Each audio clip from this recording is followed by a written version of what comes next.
Friends, நம்ம இன்னைக்கு இந்த வீடியோவில் கலர் செவ்வந்தி பூவில் எப்படி ரொம்ப அழகாக மாலை ரெடி பண்ணுறதுன்னு பார்க்கலாம். மாலை ரெடி பண்ணுறதுக்காக நான் இன்னைக்கு 3/4 கிலோ பர்பிள் கலர் செவ்வந்தி பூவும் ஒரு 100 கிராம் வெள்ளை கலர் செவ்வந்தி பூவும் எடுத்துருக்கிறேன்.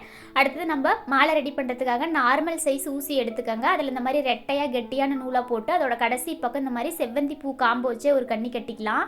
இந்த மாதிரி கட்டுறதுனாலும் கட்டிக்கலாம், அப்படி இல்லைனா சாதாரணமாக இந்த மாதிரி கையிலேயே ஒரு முடி போட்டுக்கலாம். நம்ம மாலை எந்த இடத்துலையுமே கட்ட தேவையில்ல, ஃபுல் அண்ட் ஃபுல்லாக கோர்த்து தான் எடுக்க போகிறோம்.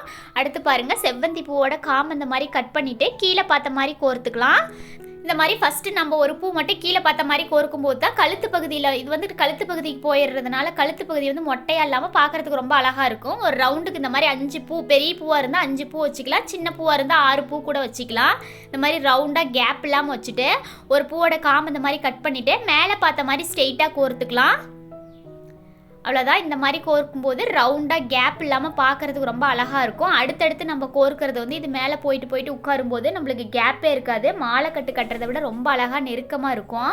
அடுத்து 2வது செட்டுக்கு பாருங்கள், நம்ம கீழே பார்த்த மாதிரி காம்பை கட் பண்ணிவிட்டு ஒரு பூ கோர்த்தோம் இல்லைங்களா, அது தேவையில்லை. நீ அடுத்தடுத்து அது தேவையில்லை. ஃபஸ்ட்டு டைம் கோர்க்கும் போது மட்டும் அந்த மாதிரி கீழே பார்த்த மாதிரி கோர்த்தமாக போதும்.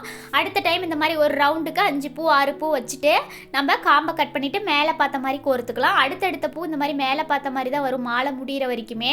அடுத்தடுத்து நிறைய பேர் புதுசாக வீடியோ பார்ப்பாங்க இல்லைங்களா, அவங்களும் கொஞ்சம் கற்றுக்கிற வகையில் கொஞ்சம் விளக்கமாக சொல்லியிருக்கிறேன். அடுத்து நம்ம ஒயிட் கலர் செவ்வந்தி பூ கோர்த்துக்கலாம். இந்த செவ்வந்தி பூ வந்து நல்லா பெரிய பூவாக இருக்கிறதுனால ஒரு ரவுண்டுக்கு 4 பூ வச்சமாவே இந்த கத்திரி ப்ளூ கலரோட ரவுண்டுக்கு வந்துடும். இந்த மாதிரி 4 பூ நெருக்கமாக கேப் இல்லாமல் வச்சுட்டு காம்பை கட் பண்ணிவிட்டு மேலே பார்த்த மாதிரி ஒரு பூ கோர்த்துக்கலாம். மாலையோட இடையில இந்த மாதிரி ஒயிட் கலர் செவ்வந்தி பூ வைக்கும்போது பார்க்குறதுக்கு மாலை ரொம்ப அழகாக இருக்கும். அடுத்து நம்ம கலர் செவ்வந்தி பூ கோர்த்துக்கலாம். இந்த மாதிரி ரவுண்டாக கோர்த்துட்டு மேலே பார்த்த மாதிரி ஒரு பூவை காம்பை கட் பண்ணிவிட்டு கோர்த்துக்கலாம். பாருங்கள், இந்த மாதிரி ஒரு அரை முளை நீளத்துக்கு நம்ம கோர்க்குறோம் இல்லைங்களா, இதில் எங்கேயுமே எதுவுமே மாற்ற தேவையில்ல. ஒரு ரவுண்டுக்கு 5 பூ வச்சுட்டு, இந்த கலர் பூங்கிறதுனால 5 பூ வச்சுட்டு மேலே பார்த்த மாதிரி ஒரு பூவோட காம்பை கட் பண்ணிவிட்டு நம்ம கோர்த்துக்கலாம். அவ்வளோதான். அடுத்து ஒயிட் கலர் செவ்வந்தி பூ நல்லா பெருசாக இருக்கிறதுனால 4 பூ எடுத்துக்கிட்டேன். இதுவும் சின்னதாக இருந்தால் 5 பூ தான் எடுத்துப்பேன். இந்த மாதிரி 4 பூ ரவுண்டாக கோர்த்துட்டு ஒரு பூவை மேலே பார்த்த மாதிரி கோர்த்துக்கலாம். அடுத்தது கொஞ்சம் தூரத்துக்கு ஒரு 4 அடுக்கு 5 அடுக்கு வந்து மறுபடியும் கலர் செவ்வந்தி பூவை இந்த மாதிரி ரவுண்டாக 5 பூ வச்சுட்டு மேலே பார்த்த மாதிரி ஒரு பூவை கோர்த்துக்கலாம். இதே மாதிரி நம்ம எவ்வளோ நீளத்துக்கு வேணாலும் இந்த ஆர்டரில் நம்ம கோர்த்துக்கலாம். பார்க்குறதுக்கு ரொம்ப அழகாக இருக்கும். பூக்கட்ட தெரியாதவங்க கூட கோர்க்கிற வகையில் ரொம்ப ஈஸியாக இருக்கும். அவ்வளோதான், மாலையோட ஒரு பகுதி ரெடி ஆயிடுச்சு பாருங்கள்.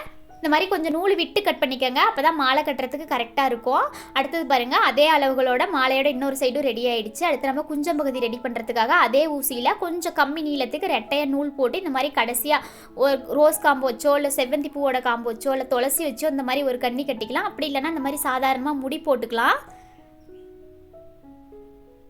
இந்த மாதிரி முடி போட்டுட்டு எக்ஸ்ட்ரா கொஞ்சம் நீளமாக இருக்கிற நூலை கட் பண்ணிடுங்க. அவ்வளோதான். அடுத்தது நம்ம துளசியே கொஞ்சம் நீளத்துக்கு ரவுண்டாக கேப் இல்லாமல் கொஞ்சம் நீளத்துக்கு கோர்த்துக்கலாம். இந்த மாதிரி கொஞ்சம் நீளத்துக்கு துளசி ரவுண்டாக கோர்த்துட்டு நூலில் தள்ளிக்கலாம். அடுத்து ஒயிட் கலர் செவ்வந்தி பூ காம்பை கட் பண்ணிவிட்டு இந்த மாதிரி மேலே பார்த்த மாதிரி கோர்த்துக்கலாம். 2 பூ கோர்த்துக்கலாம். பாருங்கள், 2 பூ கோர்த்துட்டு அடுத்து கலர் செவ்வந்தி பூ ரவுண்டாக கோர்த்துக்கலாம்.